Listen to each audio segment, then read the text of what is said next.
मुझे पता है कि मैं बुद्धिमान हूँ क्योंकि मुझे पता है कि मुझे कुछ भी नहीं पता। नमस्कार, आप सभी का स्वागत है हमारे इस शो ज्ञान सागर में। आज ज्ञान सागर के इस एपिसोड में हम लोग उस व्यक्ति का व्यक्तित्व को पढ़ेंगे जिसे यूरोप का पहला सिस्टमेटिक थिंकर माना जाता है, जिसने फिलॉसफी में एथिक्स को जोड़ा, जिसने इंसानियत की बात की, जिसे यूरोप में फादर ऑफ फिलॉसफी कहा जाता है। हम बात कर रहे हैं सॉक्रेट्स की, जिसे हम लोग सुकरात कहते हैं, अरबी में है ना, सुकरात कहा जाता है। तो सॉक्रेट्स का जो एक जीवन यात्रा है, कैसे उन्होंने ज्ञान को अर्जित किया, और ऐसे व्यक्ति जो इंसानियत की बात करता था, नैतिकता का बात करता था, सत्य का बात करता था, उसे जहर देकर के वहाँ की सरकार ने मार दिया। तो ये जीवन यात्रा क्या है और सॉक्रेट्स से हम लोग क्या सीख सकते हैं, उस पर आज हम लोग चर्चा करते हैं। तो सॉक्रेट्स जो था, उसके जो पिता थे वो मूर्ति बनाते थे और पिता का ही प्रोफेशन उन्होंने अपनाया। तो सॉक्रेट्स ने क्या किया, मूर्ति वो बनाना शुरू किए। सुकरात का कहना ये था कि सबसे बड़ा चीज़ होता है ज्ञान, इसलिए सबसे बड़ा गुण है ज्ञान, इसलिए अपने जीवन में जितना ज्ञान हो सके अर्जित करो, जितना ज्ञान हो सके अर्जित करो। और ज्ञान से बड़ा कोई भी चीज़ नहीं होता है, ज्ञान से बड़ा कोई भी पैसा नहीं होता है। तो सॉक्रेट्स क्या करता था, मूर्ति बेचता था और मूर्ति बेच करके जो पैसा इकट्ठा करता था उससे वो ज्ञान अर्जित करने का कोशिश करता था। कैसे वो ज्ञान अर्जित करता था, पहले तो उसकी आदत क्या थी, आप इस चीज़ को समझिएगा कि सॉक्रेट्स बीच सड़क पर खड़ा हो जाता था और वो कहता था कि अगर कोई व्यक्ति कहता है कि मैं ज्ञानी हूँ तो आप उसको एक्सपोज कर सकते हो। कैसे एक्सपोज कर सकते हैं, सवाल पूछकर। सॉक्रेट्स बहुत ज़्यादा क्वेश्चन करता था और सॉक्रेट्स कहता था कि एक बार जो सामने वाला जवाब दे रहा है उसका उल्टा बोलो, ताकि आप क्या हो पाओ, वो जो बता रहा है उसके अंदर तक पहुंच पाओ और तब तक उसकी बात से संतुष्ट नहीं हो या तब तक उसकी बात को सच नहीं मानो जब तक आपको सेटिस्फाइड नहीं हो जाए, या आप सेटिस्फाइड नहीं हो जाए उस चीज़ से जब तक वो आपको पूरा संतुष्ट ना कर दे। तो सॉक्रेट्स कहता था कि आपको मानना नहीं है, आपको जानना, वो भी अंतिम सत्य तक जानना। जैसे मान लो कि किसी ने कहा कि विंड जो है वो हाई प्रेशर से लो प्रेशर बहती है, अब सॉक्रेट्स क्या बोलेगा, उसका उल्टा बोल देगा, बोले नहीं, wind low pressure to high pressure बहती है। अब सामने वाला क्या होगा, अगर उसके पास नॉलेज रहेगा तो वो क्या करेगा, उसका जवाब देगा। अगर उसके पास नॉलेज नहीं रहेगा तो वो झल्ला के चला जाएगा। तो सॉक्रेट्स कहता था कि अगर किसी व्यक्ति के पास नॉलेज है तो वो झल्लाएगा नहीं, वो आपको संतुष्ट करेगा। तो वो क्या करेगा, वो फिर उसका कंडीशन बताएगा कि नहीं, high pressure to low pressure क्यों, इससे क्या होगा कि आपको सीखने को मिलेगा। तो सॉक्रेट्स इस टाइप का व्यक्ति था। सॉक्रेट्स का सवाल भी बड़ा कठिन होता था, बहुत ज्यादा क्वेश्चन करता थे, इसलिए सॉक्रेट्स से ज्यादातर लोग झल्ला कर चल जाते थे, पिनक जाते थे, चिढ़ जाते थे, है ना। देखना, किसी के पास जब ज्यादा ज्ञान नहीं होगा उससे जब आप सवाल करो, अगर वो कुछ आपको इंफॉर्मेशन देता है उसके बारे में अगर आप काउंटर क्वेश्चन करोगे तो झल्ला जाएगा, बोले नहीं बस, है ना। तो सॉक्रेट्स का कहना होता था कि नहीं, ज्ञान अर्जित करने के लिए आपको उससे सवाल पे सवाल करो और वो तब तक उससे संतुष्ट नहीं हो। इसलिए सॉक्रेट्स का मानना था कि कोई भी चीज मान नहीं लो। किसी ने बोला कि चलो ये इसमें भगवान बसते, अब इसमें भगवान बसते, आप बोल दिया, मान थोड़ी लेंगे, अब उसको आप प्रूफ करो कैसे उसमें भगवान बसते। तो आप समझना, कोई चमत्कार आपने देख लिया, तो सॉक्रेट्स बोलता था नहीं, चमत्कार देख के परेशान नहीं होना, चमत्कार देख के उसके पीछे का है ना लॉजिक को समझने की कोशिश करो। तो सॉक्रेट्स इस टाइप का व्यक्ति था। तो सॉक्रेट्स क्या करता था, जैसे सड़क पे एक बार एक कहानी मिलता है कि एक बार एक युवा, एक लड़का जा रहा था उधर से, सॉक्रेट्स उसको बुलाता है और पूछता है कि भाई साहब बताइए आप कि ब्रेड कहाँ मिलेगा। तो बड़े शिष्ट तरीके से वो जवाब देता है कि ब्रेड यहाँ मिलेगा। सुकरात पूछता है अगला सवाल कि वाइन कहाँ मिलेगा, वो बताता है कि इस जगह पर वाइन मिलेगा। अब सॉक्रेट्स पूछता है सच्चाई, अच्छाई कहाँ मिलेगा, महानता कहाँ मिलेगा। अब वो झल्ला जाएगा, अब वो पूरा झल्ला जाता है, अब बोलता है पागल क्या सवाल पूछ रहा है, अच्छाई कहाँ मिलेगा, है ना। तो सॉक्रेट्स इस तरह का सवाल करता था, तो वो झल्ला के चला गया। तो यहां पे समझिएगा सॉक्रेट्स क्या करता था, मूर्ति बेच करके जो पैसा इकट्ठा करता था उससे वो ऐसे व्यक्ति को ढूंढता था सड़क पर कि उसको देख के लग रहा है कि हाँ ये लग रहा है कि ज्ञानी है, चलो इससे बात करते हैं, और उसको जाके कैफे ले जाता, चलिए हम है ना चाय कॉफी पिलाते हैं। उस समय वाइन का बहुत ज्यादा क्रेज था उस जगह पे, तो वाइन पिलाया जाता था। तो सॉक्रेट्स उसको बैठाया और एक कप वाइन पिलाया और तब तक उससे है ना, उससे क्या कर रहा है, डिबेट कर रहा है, डिस्कशन कर रहा है, उससे कुछ जानने का कोशिश कर रहा है, उससे कुछ निकालने की कोशिश कर रहा है। और जब वो कुछ इंफॉर्मेशन सॉक्रेट्स को देता था, सॉक्रेट्स फिर से सवाल करता था और सवाल पे सवाल, है ना। तब तक वो 5 6 7 कॉफी कप वाइन पिला देता और उसके पॉकेट में जो पैसा था वो सारा क्या हो जाता था, खर्च हो जाता था। पैसा खर्च हो जाता तो उसको उससे कोई गम नहीं, लेकिन उसको सबसे बड़ा खुशी इस चीज से मिलता था कि चलो इस व्यक्ति से हमने कुछ सीखा।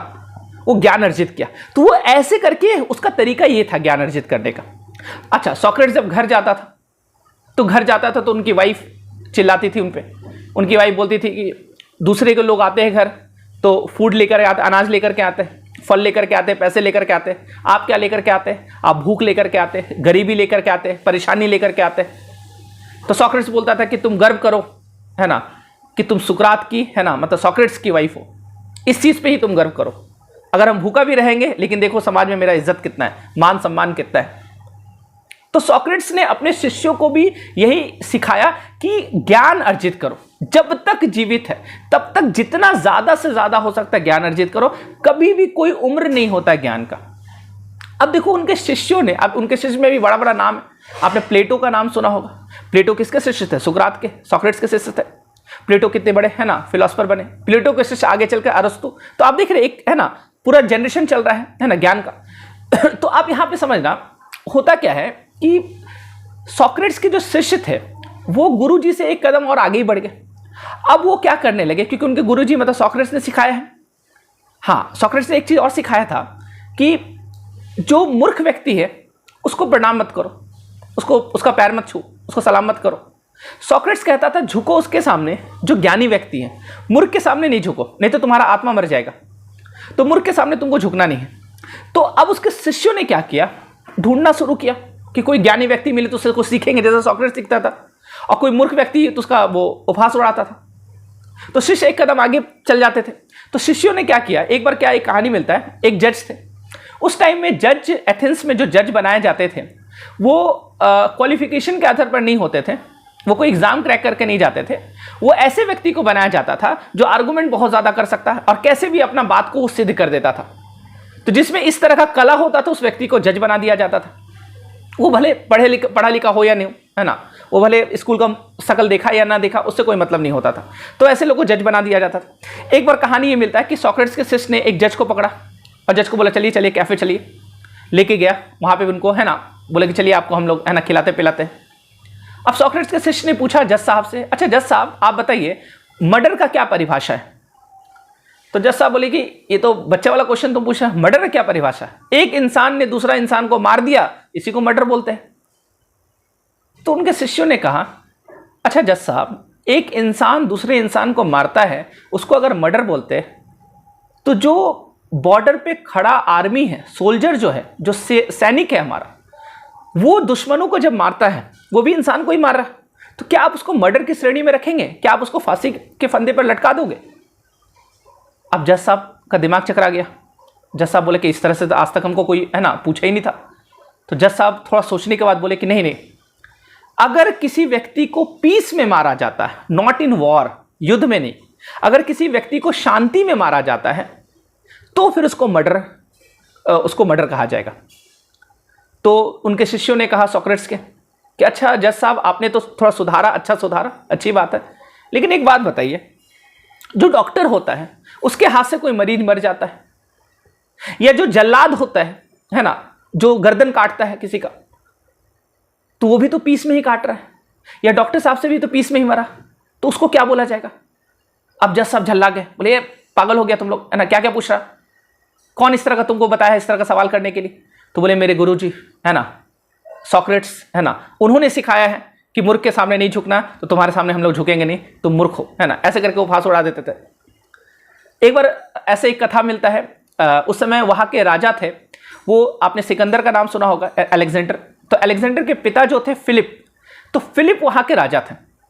और वहां पे होता क्या है कि जो राजा होते हैं उसके गुणगान गाने वाले बहुत लोग होते हैं, है ना, बहुत सारे लोग उसके चापलूसी करने वाले होते हैं ताकि उनको एक पद मिल जाए। आज भी देखना सत्ता का चापलूस लोग आपको हर जमाने में मिलेंगे। तो उस जमाने में भी बहुत सारे लोग गुणगान गाते थे राजा का। तो वहीं पे एक सभा बना हुआ था, वहीं पे एक वहाँ के कोई महंत थे, वो एकदम अपने राजा का गुणगान गा रहे थे कि हमारे जो राजा फिलिप है वो आम इंसान नहीं है, वो कौन है, वो देवता के पुत्र है, देवता के पुत्र है। समझना हमारे राजा, हम लोग कितने, है ना, कितने भाग्यशाली कि हमारे पे जो शासन करने वाले राजा है वो आम इंसान नहीं, वो देवता के पुत्र है। वहीं पे सोक्रेटिस के शिष्य लोग भी थे। तो सोक्रेटिस के शिष्य कहानी सुन रहे थे बड़े ध्यानपूर्वक। तो वहाँ पे कहानी वो बताया कि कैसे वो देवता के पुत्र, किसी ने सवाल पूछा, वो बताया देखो हुआ क्या था कि फिलिप की जो माता थी वो एक बार ओलंपिया पर्वत पर है ना खड़ी थी अपना बाल खोलकर। उसी समय वहाँ के जो नेशनल गॉड थे, है ना, वहाँ एथेंस के जो नेशनल गॉड थे वो भ्रमण कर रहे थे, और जो भ्रमण कर रहे थे तो उनका नज़र पड़ गया फिलिप की माता पर। और फिलिप की माता पर जब नज़र पड़ गया तो वो बड़े आकर्षित हो गए, अट्रैक्ट हो गए, और वो उनसे रहा नहीं गया।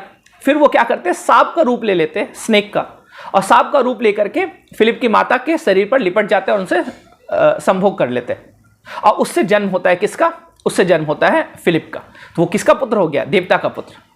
तो सारे लोग एकदम वाह वाह करने लगे।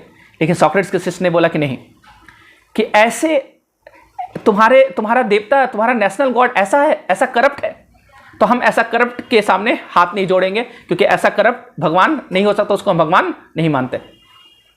तो सारे लोग एकदम गुस्सा गए, बोले कौन है तुम लोग, कौन तुमको इस तरह का चीज सिखाया? बोले हमारे गुरु सॉक्रेटिस। सॉक्रेटिस ने कहा है कि अगर देवता भी अनैतिक काम करे तो उसके सामने भी तुमको झुकना नहीं है, तो हम उसकी पूजा करेंगे जिसमें मोरालिटी हो, जिसमें मोरालिटी नहीं, जो इमोरल है उसका हम पूजा क्यों करेंगे?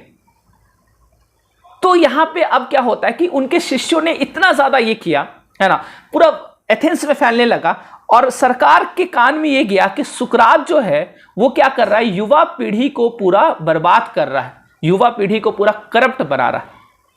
और देखिएगा इसके उनके शिष्यों के चलते सॉक्रेटिस को क्या कर लिया गया, अरेस्ट कर लिया गया। और सॉक्रेटिस को जब अरेस्ट कर लिया जाता है तो सुकरात पे 3 चार्ज लगाया गया था। एक चार्ज तो उन पे ये लगाया गया था कि तुम एथेंस की युवाओं को भ्रष्ट कर रहा, पूरा करप्ट बना दिया। दूसरा चार्ज ये लगाया कि तुम नेशनल गॉड का अपमान किया, क्योंकि तुम्हारे शिष्यों ने अपमान किया, मतलब तुमने सिखाया। क्या ये सही है? सॉक्रेटिस ने स्वीकार कर लिया, बोला बिल्कुल, हम कभी भी नहीं कहते हैं कि जो जिसमें नैतिकता नहीं है, चाहे वो देवता क्यों ना हो, उसका हम पूजा नहीं करेंगे, उसका हम विरोध करेंगे। तो और तीसरा चार्ज वो लगा कि सुकरात अपना एक देवता स्थापित करना चाहता, सत्य का देवता, अपना एक नया भगवान को, है नया गॉड को वो क्रिएट कर दिया, सत्य का देवता। तो सॉक्रेटिस ने इस चीज को स्वीकार कर लिया। सॉक्रेटिस को बोला गया कि हमारे यहाँ 3 तरीका है मृत्यु दंड देने का। मृत्यु दंड दिया गया सॉक्रेटिस को, 3 तरीका है, तुमको जो चूज करना है तुम चूज करो। एक तरीका तो है कि तुमको पर्वत से नीचे फेंक दिया जाए, दूसरा तरीका यह है कि जल्लाद तुमको क्या कर देगा, तुम्हारा गर्दन काट देगा, और तीसरा तरीका है कि तुमको जहर का प्याला दे दिया जाएगा, तुमको जहर पी के अपना, है ना, अपने आप को मार देना। तो ये 3 तरीका है। सॉक्रेटिस ने बड़े प्यार से कहा, क्योंकि सॉक्रेटिस को कोई गम नहीं था उससे, है ना। सॉक्रेटिस ने बड़े प्यार से कहा कि ठीक है, तुमको हमको जहर ही पिला दो, लेकिन एक बात तो है, तुम इससे मेरा शरीर को मारेगा, तुम मेरा आत्मा नहीं मार सकता, इसलिए मेरे पास एक और तरीका है। तो जज ने कहा कि हमारे यहाँ तो 3 ही विधि है, 3 ही तरीके से मारा जाता है, तुम्हारे पास चौथा तरीका कौन सा आ गया? बोले कि तुम्हारा जो 3 तरीका है उससे मेरा सिर्फ शरीर मरेगा, मेरा आत्मा जीवित रहेगा। तो बोला क्या है तुम्हारा तरीका? बोला मेरा तरीका यह है कि तुम अपने कुर्सी पर मुझे बैठा दो, तो फिर मेरा आत्मा मर जाएगा। सॉक्रेटिस ने कहा किसी भी ज्ञानी व्यक्ति को किसी मूर्ख की कुर्सी पर बैठा दो, किसी भी ज्ञानी व्यक्ति को किसी करप्ट की कुर्सी पर बैठा दो, किसी भ्रष्टाचारी की कुर्सी पर बैठा दो, तो उसका आत्मा मर जाएगा। तो मेरा आत्मा तभी मर सकता है जब हम तुम्हारा कुर्सी पर बैठ जाएंगे, तुम्हारी जगह हम ले लेंगे। तो जज साहब का दिमाग बोले तो हम ही पे हमला कर रहा है, इसलिए इसके शिष्य बड़े खतरनाक है, इसको जल्दी जल्दी, है ना, जल्दी जल्दी जहर पिलाओ, उसको जल्दी खत्म करो। तो ये सॉक्रेटिस था। तो सॉक्रेटिस को फिर क्या कर दिया गया, जहर का, है ना, दे दिया गया। और जहर वो बहुत खुशी खुशी, उनके शिष्यों ने बताया, प्लेटो ने लिखा है कि सॉक्रेटिस के चेहरे पे एक अलग ही चमक था, उसको कोई गम नहीं था मरने का। उसके एक शिष्य थे, वो एक बार आए और सॉक्रेटिस को बोले कि गुरुजी मैंने ऊपर से नीचे सभी को खरीद लिया, आपके लिए सारा व्यवस्था कर दी है, चलिए आपको जेल से मंगा देते, आपके जैसा इंसान को रहना जरूरी है। तो सॉक्रेटिस ने कहा कि नहीं, कि सत्य जो होता है ये सिर्फ कहने की चीज़ नहीं है, है ना, उस पर टिके रहना, और ये सिर्फ मेरा शरीर को ख़त्म करेगा, मेरा आत्मा को नहीं ख़त्म करेगा। और सॉक्रेटिस ने, है ना, खुशी खुशी जहर को पी लिया। इसलिए आधुनिक एक यूरोप के आधुनिक फिलोसफर है ना, आधुनिक युग के महान फिलोसफर है ना, उनका नाम है रसल, ब्रिटेन के। तो रसल ने सॉक्रेटिस के बारे में लिखा है, उन्होंने कहा है कि इंसानियत तो उसी दिन मर गया था जिस दिन सॉक्रेटिस को जहर दिया गया था, और आज भी अगर हमारे पास थोड़ा बहुत भी इंसानियत जीवित है, वो सॉक्रेटिस का ही खून हमारे रगों में दौड़ रहा है। तो ये था सॉक्रेटिस, ये था सुकरात। तो चलिए मिलते हैं हम लोग अगले एपिसोड में। आज के लिए धन्यवाद।